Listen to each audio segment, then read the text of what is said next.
Om Ganapataye Namaha.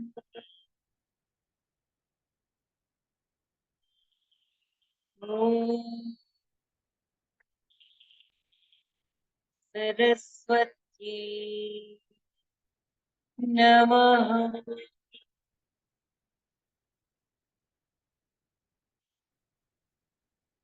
Om Shri Namaha.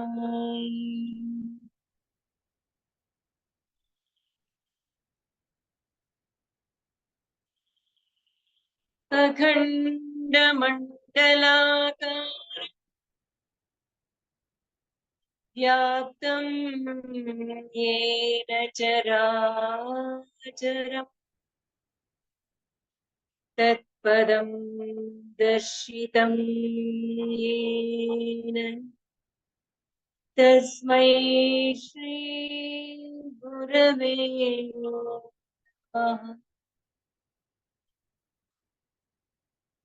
Ajnanatimirāntasya Jnanājanashalakaya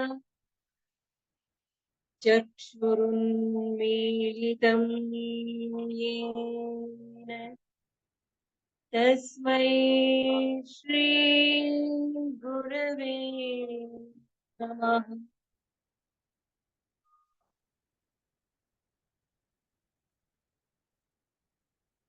With the blessings of Guru Vairappan, Krishna, and all Acharyas, Guru Varyas, let us churn the butter, that is the essence of Bhagavad-gita, through churning the buttermilk,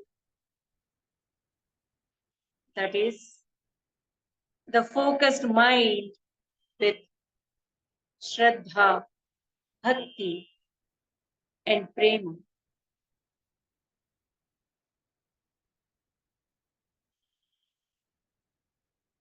Let us all visualize Shri Krishna standing in front of us, each individual, I as Arjuna standing in front of him.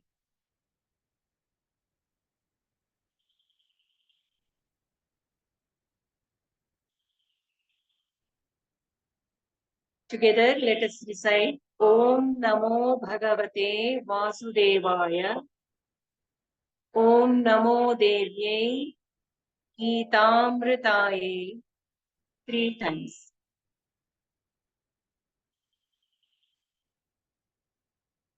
Om Namo Bhagavate Vasudevaya.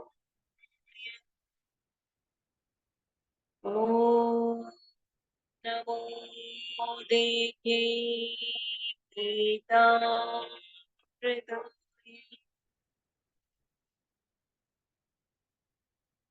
Om Namo Bhagavate Vasudevaya. Om Namo Devyai Geetamritaye. Om Namo Bhagavate Vasudevaya. Om Namo Devyai Tamritam.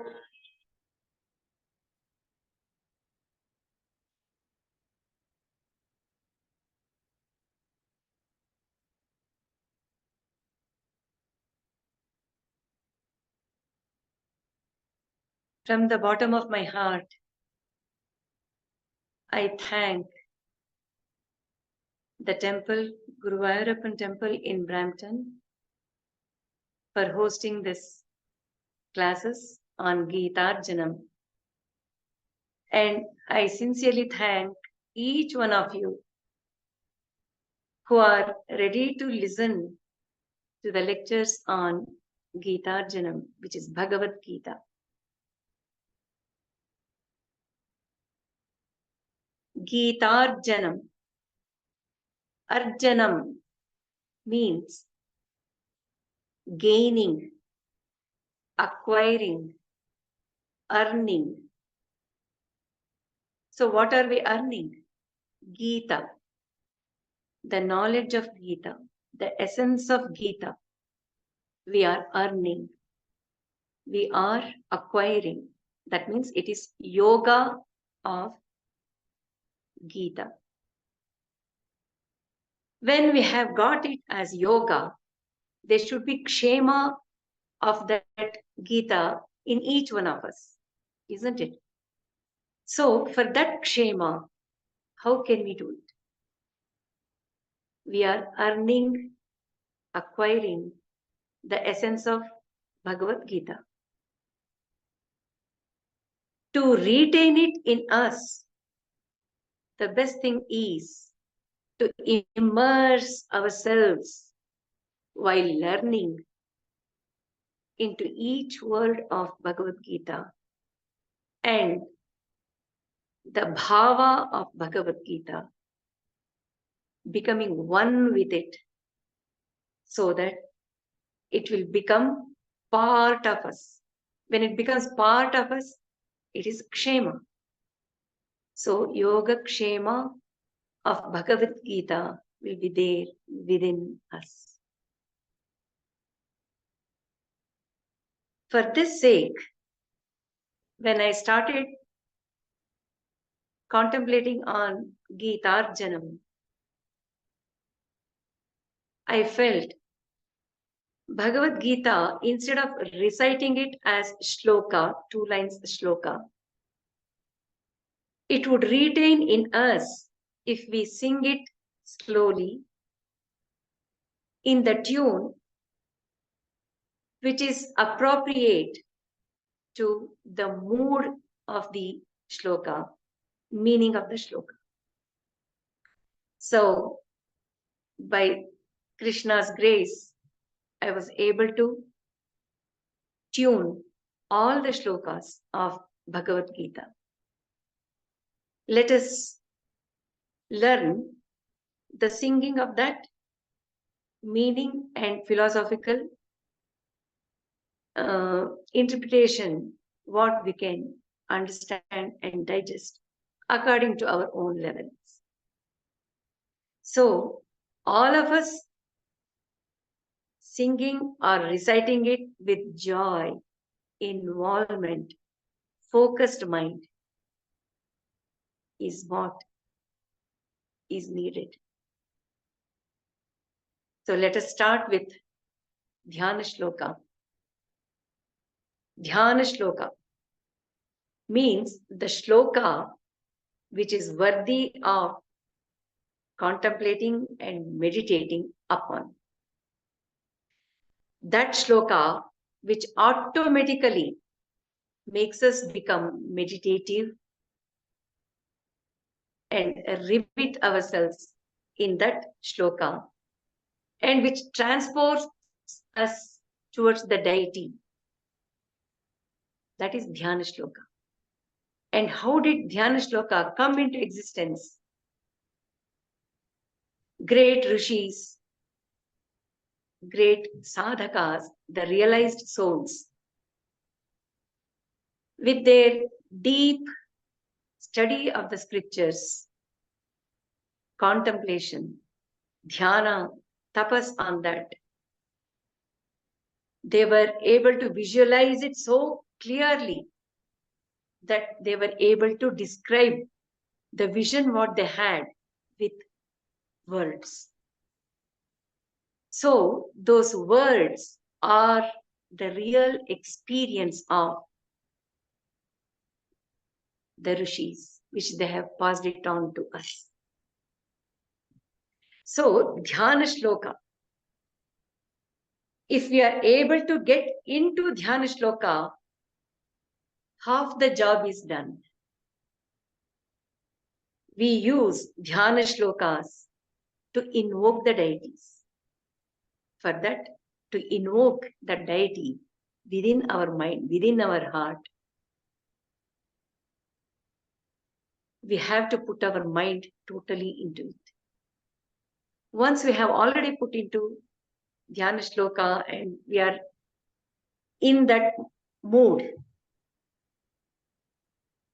naturally, we can go forward for reciting Sahasranamas or any puja or any vrata, japa.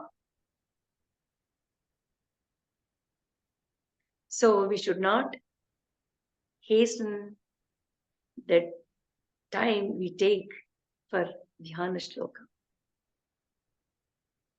Of whenever we do the puja, whenever we do the Nama Japa, before that we do the Dhyana. That is important. It transports us to the realm of the deity on whom we are studying or doing the Japa.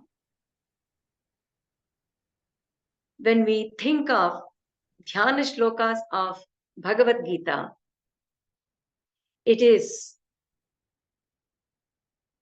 the deep experience which Madhusudana Saraswati has expressed it in Gudhartha Deepika. And these words in Dhyana Shloka certainly shows our life in a macro vision.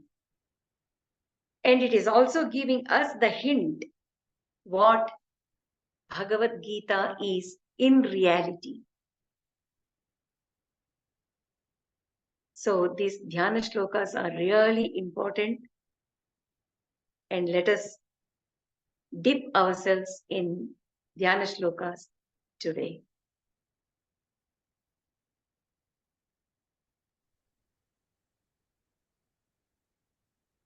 As I sing, my friend Sharada Bhatt will be repeating it. So along with her, you all can recite wherever you are listening to. And without any inhibition, just give yourself to sing along and enjoy.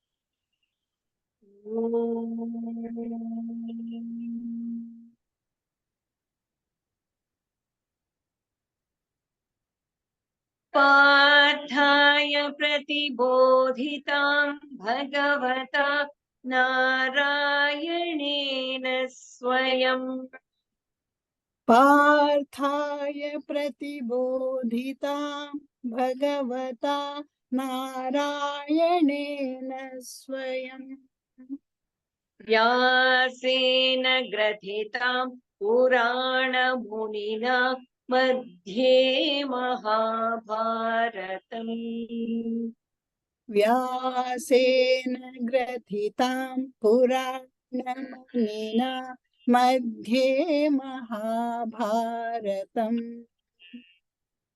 अद्वैतामृतवर्षिणीं भगवतीम् अष्टादशाध्यायिनीम् अद्वैतामृतवर्षिणीं भगवतीम् अष्टादशाध्यायिनीम् Amba त्वामनुसन्दधामि भगवद्गीते भवद्वेषिणी अम्ब त्वामनुसन्दधामि भगवद्गीते भवद्वेषिणी ॐ नमो भगवते वासुदेवाय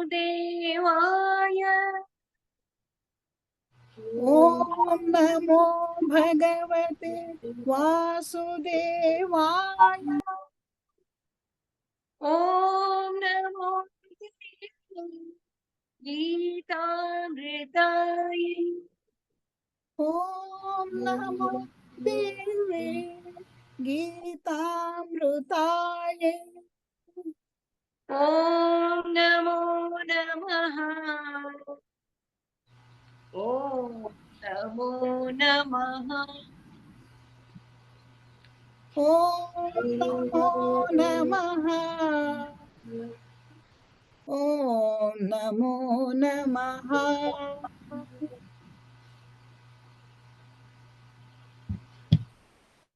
So this shloka starts with Om. Om is the capsule form of the whole manifestation, which is Saguna Brahman. When we utter it, when we utter Omkara, it is representing Srishti Sthiti Laya of the whole manifestation. The silence before and after uttering Om, that represents Nirguna Brahman. So, the whole Dhyana Shloka is orienting towards Nirguna Brahman in Saguna Brahmakara. Parthaya Pratibhoditam Bhagavata Narayanena Swayam. Here itself, he is declaring that it is the conversation Pratibhodita between Jivatma and Ishvara. Partha. Partha is the one who is with Parthiva Sharira, who belongs to the earth, Prithvi. That is Jivatma. And Arjuna is the representation of all the Jivatmas who is standing right in front of Ishvara, who is Bhagavata Narayanena Swayam. Narayana himself, Swayam here, himself, he is teaching, he is giving the instructions which are coming in the form of Gita to Partha, who is Arjuna. Bhagavata, he is Bhagavan, who has all the 6 qualities of excellence which are divine. And he is Narayana. Ayana, the supporting pillar for Nara, is all Jivatmas. And he is giving directly the message, directly the knowledge. He is teaching. Vyasena grathitam. And whatever Krishna Bhagavan has given the Gita to Arjuna, Vyasa Muni has compiled it. He has documented it. And who is that Vyasa? He is Purana Muni. Purana Muni means he is ancient. Time-wise, many centuries back. Age-wise also, he is old. So that is one meaning, Purana Munina. Another, he is the Muni, one who really worked on Puranas, which are the essence of Vedas, Upanishads, and other scriptures, which were describing the truth, which is abstract.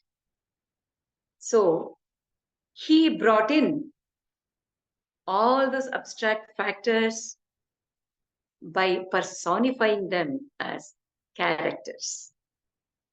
And he weaved the stories.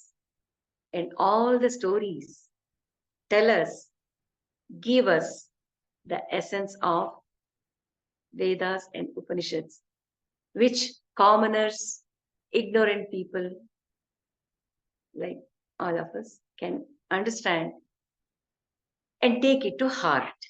So he is Purana Muni. Madhye Mahabharatam. Where has he documented it? In the middle of Mahabharata. Mahabharata is such an exhaustive epic. In that sixth Bhishma Parva, in the middle, he has documented that conversation, which we call it as Bhagavad-gita. That is one. Secondly, if we see, Bharata is Mahabharata. That Mahabharata Yuddha, which happened in Kurukshetra. And that Kurukshetra is also in the middle of the nation called Mahabharata. Thirdly, in Kurukshetra itself, in that Yuddha, there were Maharathis on both the sides. And this Gita Upadesha was happening in the middle. Next, in another way, our whole life, the seekers, sadhakas, the devotees' life itself is like Mahabharata, having different situations, meeting with different people, relations. It is Mahabharata. In that, in the middle of that is Bhagavad Gita, who is like mother.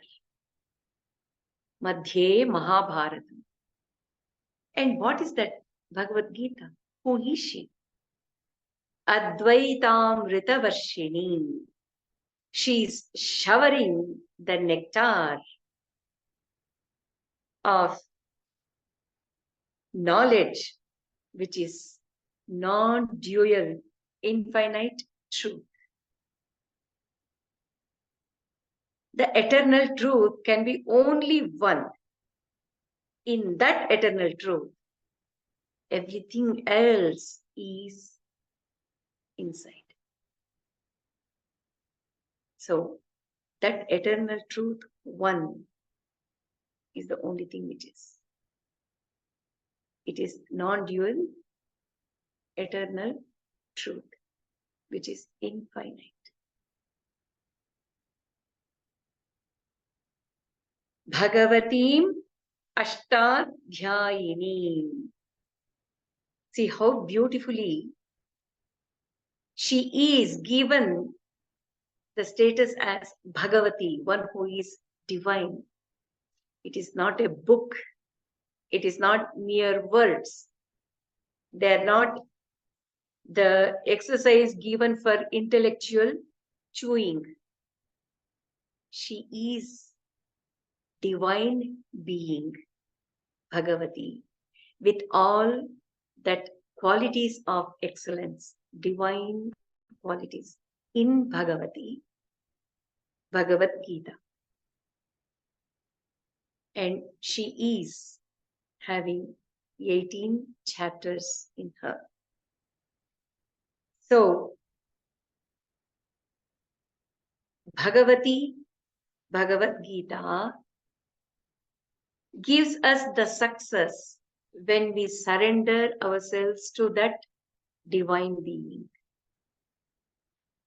So, when we are learning, if we really treat Bhagavad Gita as Bhagavati, who is showering Advaitamrita, naturally our connection with Bhagavad Gita will become a live wire, electric wire being there constantly between us.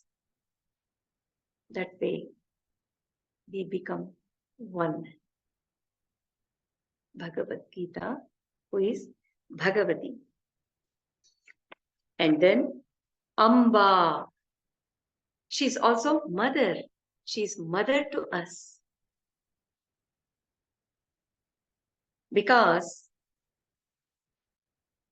a mother handles the tantrums of children. All children of hers are not of the same nature. But mother has that capacity to nourish, make the child joyful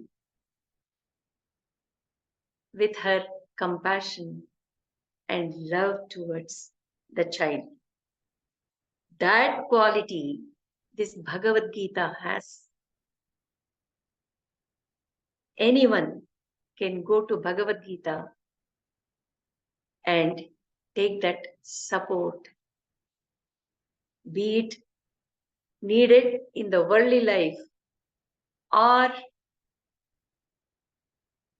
in the spiritual seeking. In all, she is there as mother, who is the guiding mother.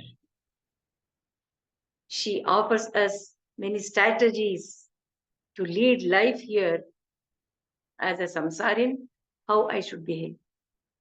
As a seeker, to get out of the cycle of birth and death, that also she guides us. Tvam anusandhadami. Yes, I accept Gita as Amba, my mother, as Bhagavati. But how to show my reverence to her? Is it that I keep Bhagavad Gita book and do the puja, archana? No. O Amba, O mother, Tvam anusandhadami. I will meditate, contemplate, take in whatever you are telling me into my heart, and I will try to live it. I will live in Gita consciousness. That is anusandhana. Following thoroughly what she is giving us. Anusandhadami.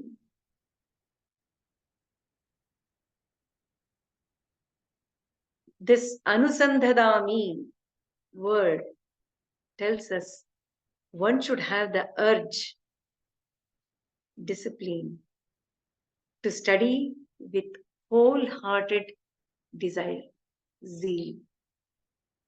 Only then we are able to converse with Bhagavad Gita and get what we want from her.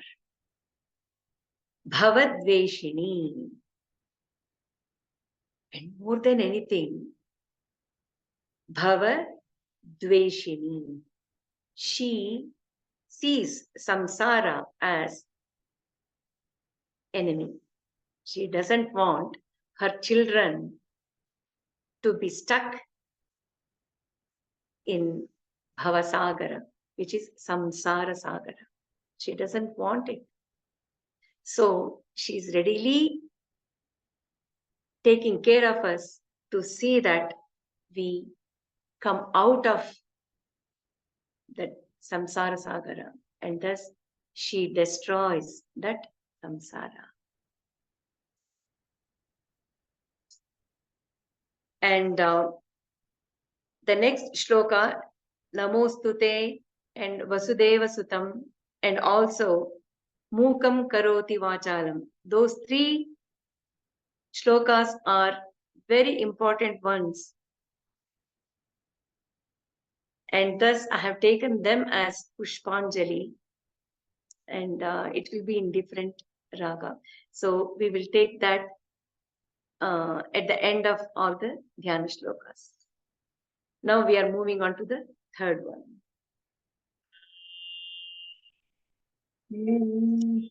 प्रपन्न पारिजाताय स्तोत्र वेत्रैकपाणये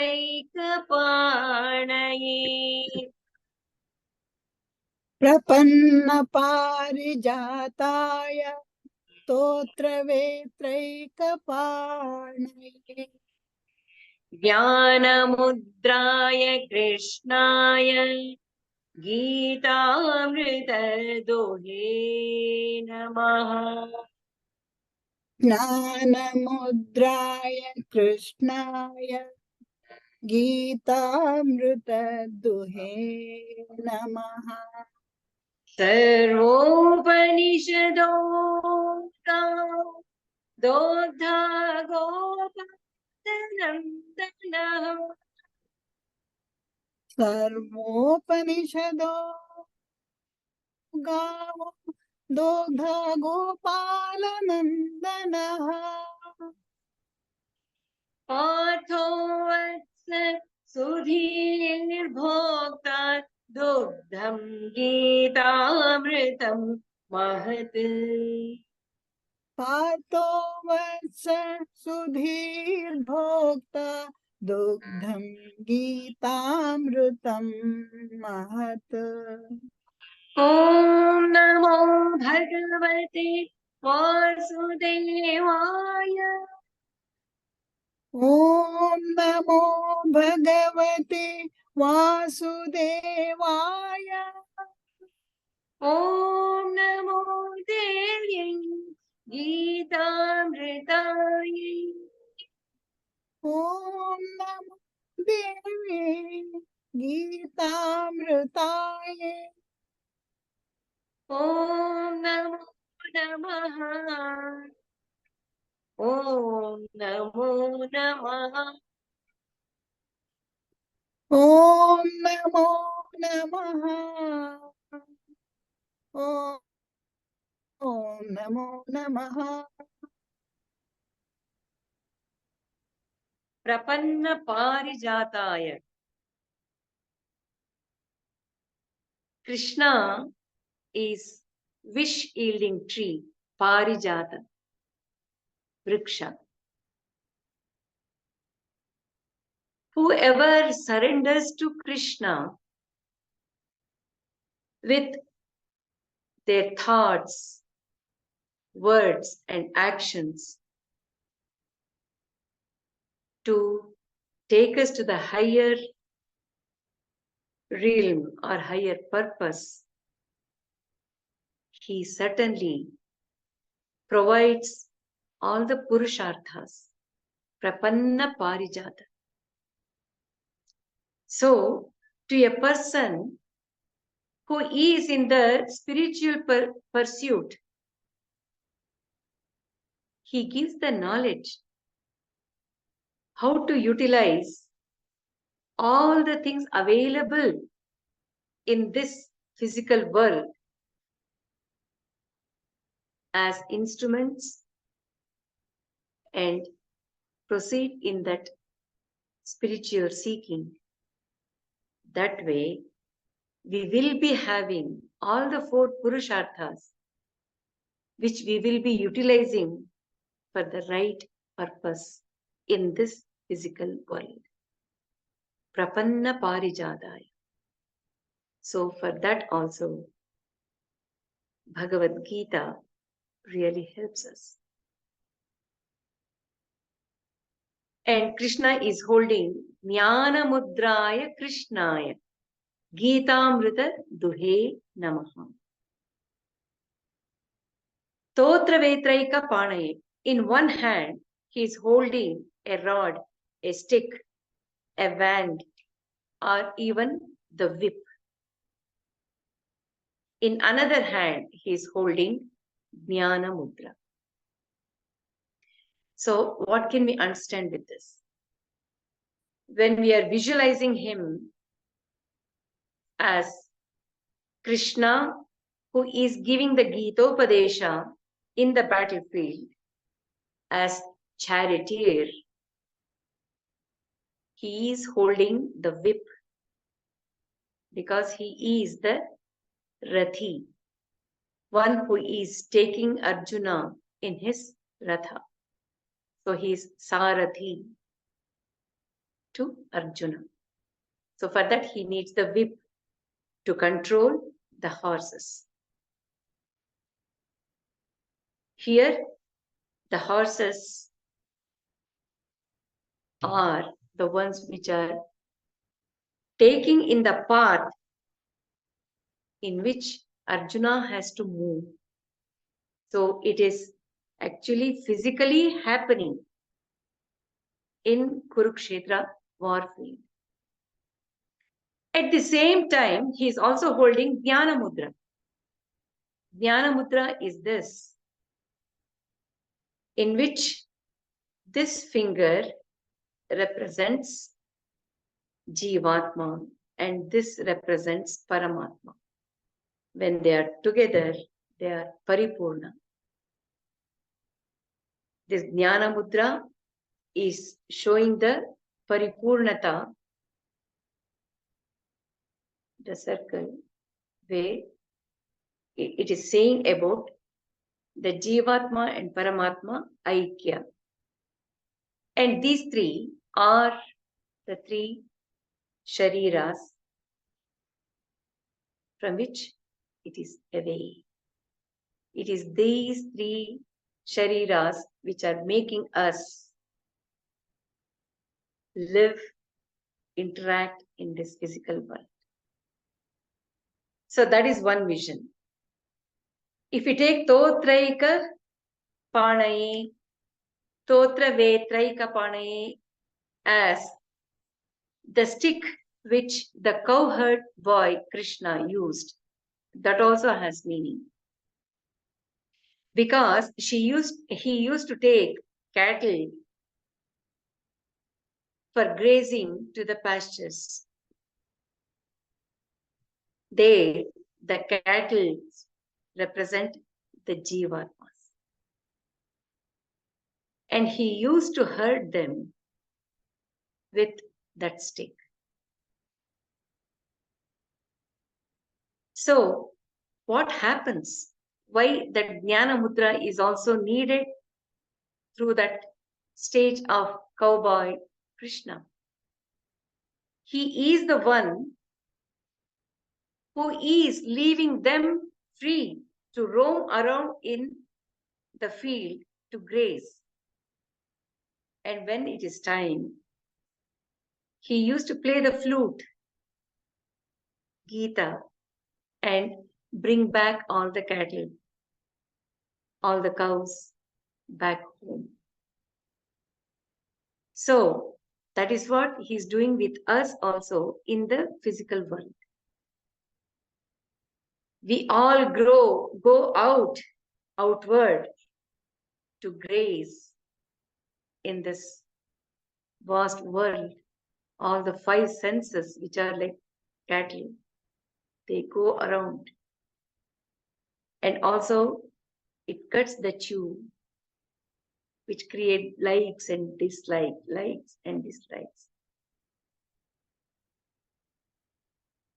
And once we know it is not helping me anymore, we give our ears towards the flute of Krishna and we turn towards him. And then he teaches us how to go within and become one with the self, which is himself. Totra Vetraika Panaye Dhyana Mudraya Krishnaya. Krishna was a very good friend of Arjuna. He brought him out of the state of despondency.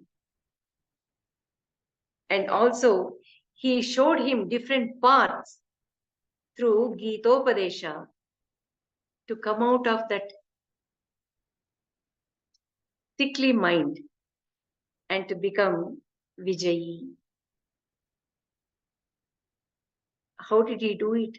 With lots of love, patience, and right way of telling him how he can come out of it.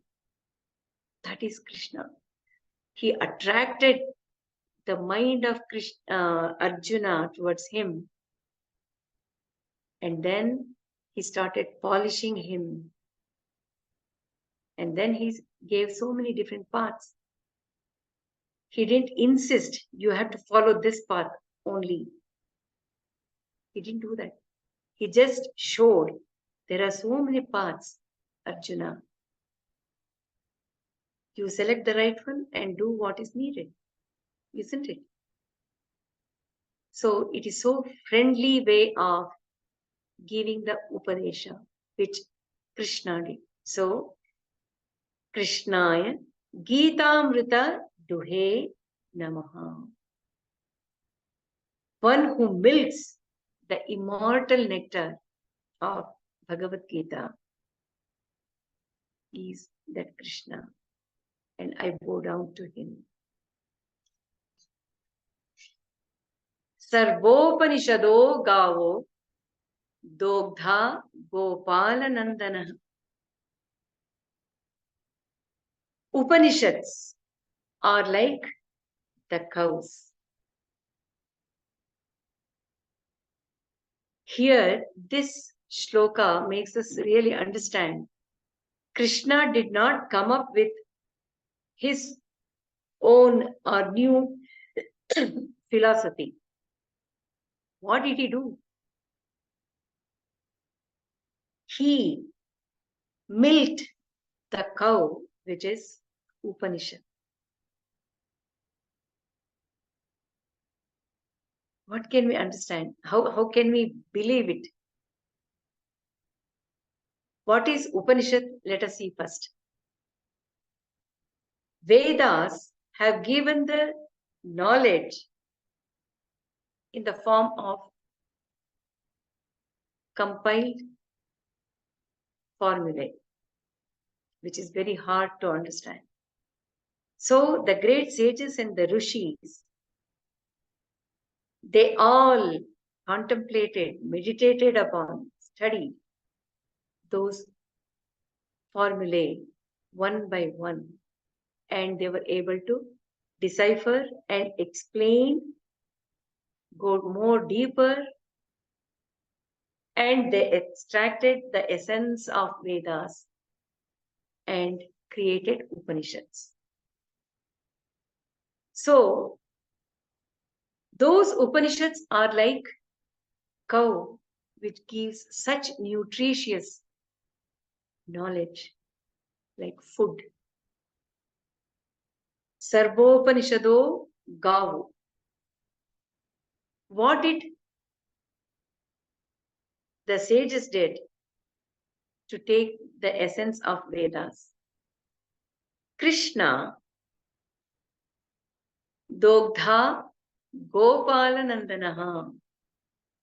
Being that cowherd boy, he knew how to milk the cow. So anyone cannot go and milk the cow because it will kick us out.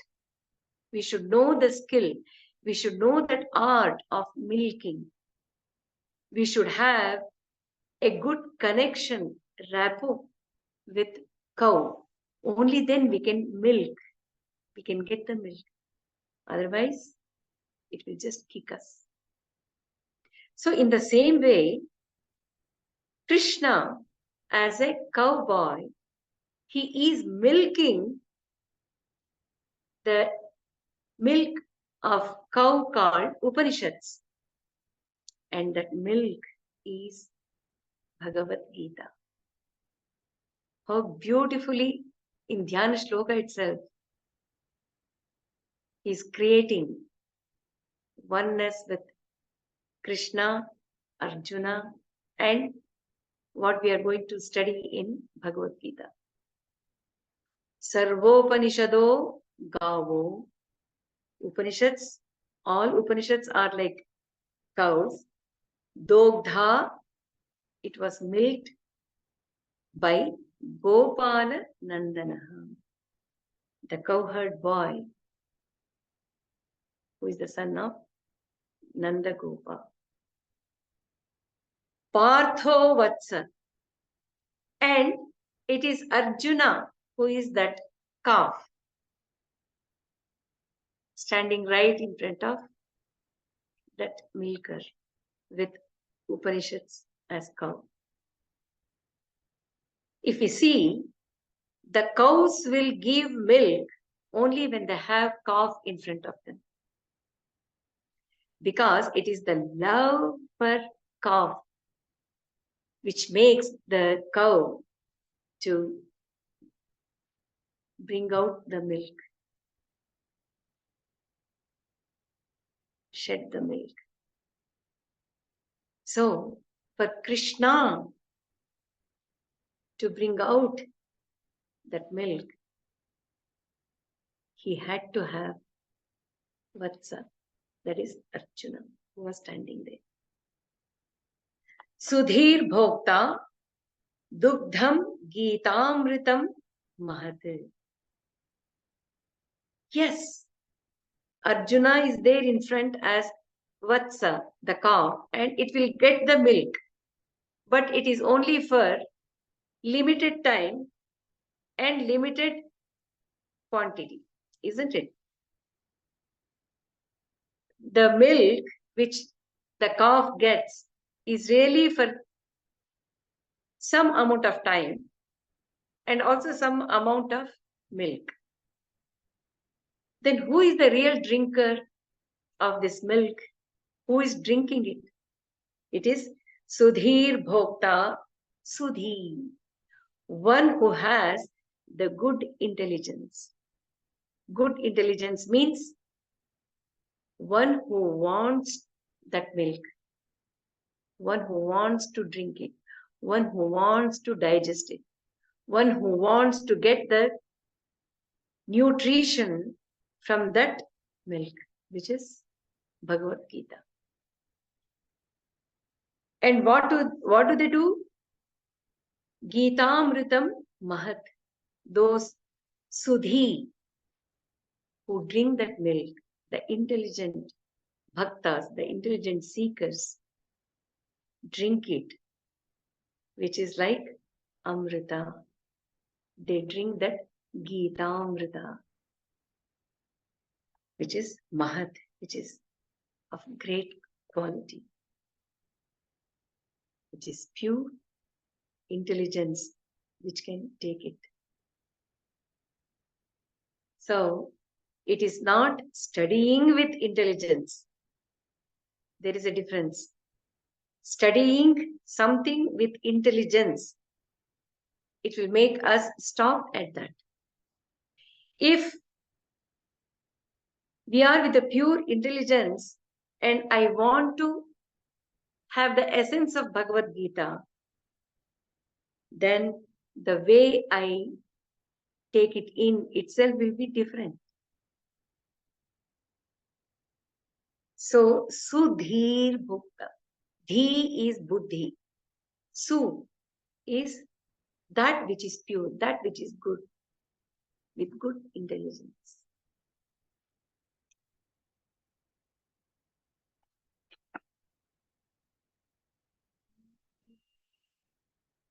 Bhishma Drona Tata Jayadratha Jala Gandhara Nilotpala. Bhishma Drona Tata Jayadratha Jala Gandhara Nilotpala. Shalyagrahavati Ripena Vahani Karnena Velakuna. शल्यग्राहवती कृपेण वहनी कर्णेन वेलाकुला Ashwatthama विकर्ण घोरमकरा दुर्योधनावर्तिनी अश्वत्थाम विकर्ण घोरमकरा दुर्योधनावर्तिनी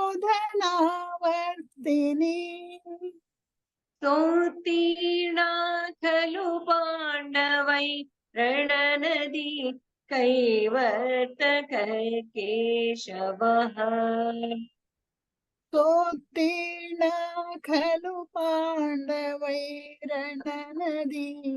कैवर्तक केशवः ॐ नमो भगवते वासुदेवाय ॐ नमो भगवते वासुदेवाय ॐ नमो देवी गीतामृताय ॐ नमो देव्यै गीतामृतायै ॐ नमो नमः ॐ नमो नमः ॐ नमो नमः ॐ नमो नमः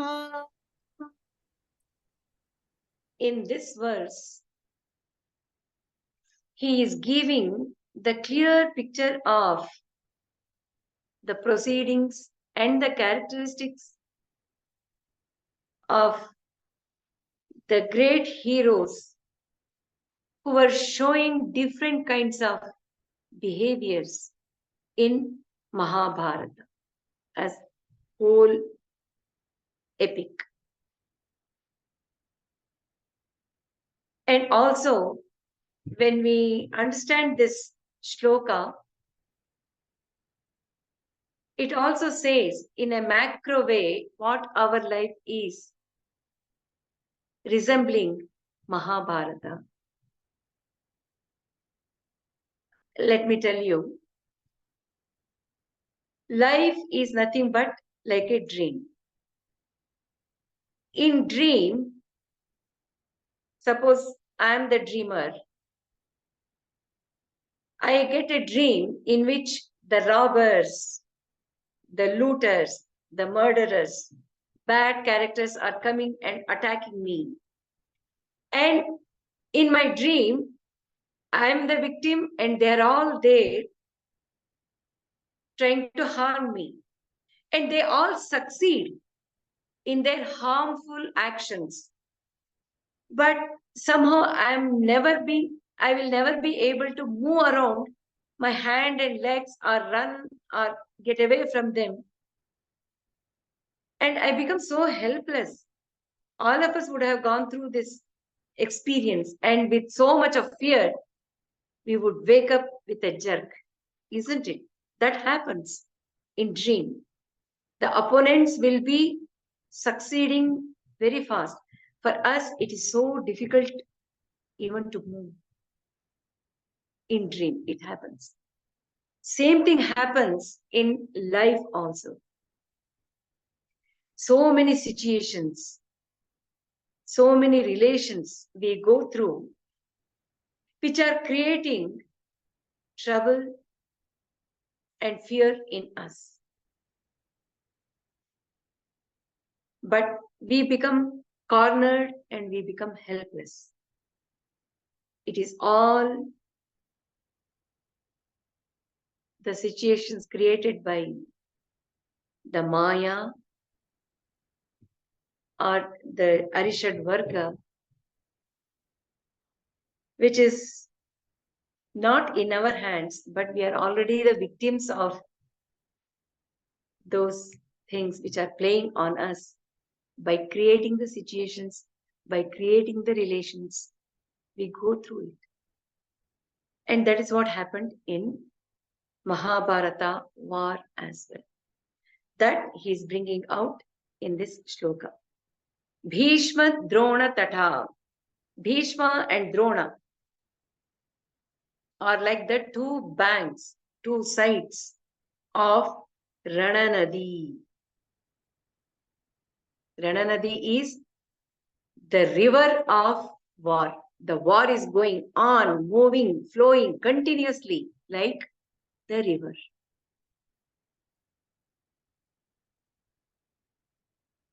Jayadratha Jala, and he is like the water in that river. Gandhara Nilotpala. Gandhara is Shakuni. He is like the flower Nilotpala, the blue lotus, blue lilies in that river. Shalya Grahavati. Shalya is like the shark. Kripena Vahani. Guru Krupacharya is like Vahani, the undercurrent of the water. Karnena Velakula. Karna is like the rogue wave, which is unpredictable, but which is very forceful. Ashwathama Vikarna Ghora Makara. Ashwathama and Vikarna are like treacherous Makara, the crocodiles, alligators. Duryodhana Vartini. Duryodhana is like the whirlpool. Sotirna Khalu Pandavai Rananadi Kaivartaka Keshavaha.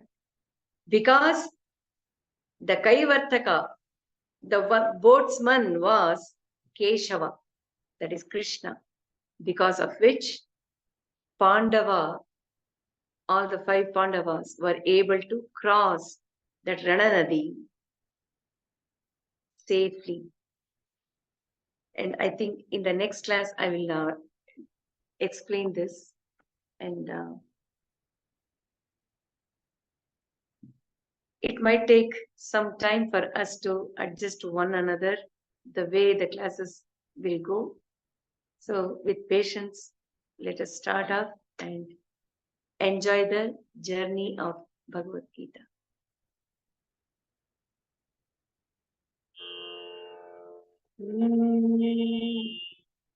Om Namo Bhagavate Vasudevaya. Om Namo Devye Tamritaya.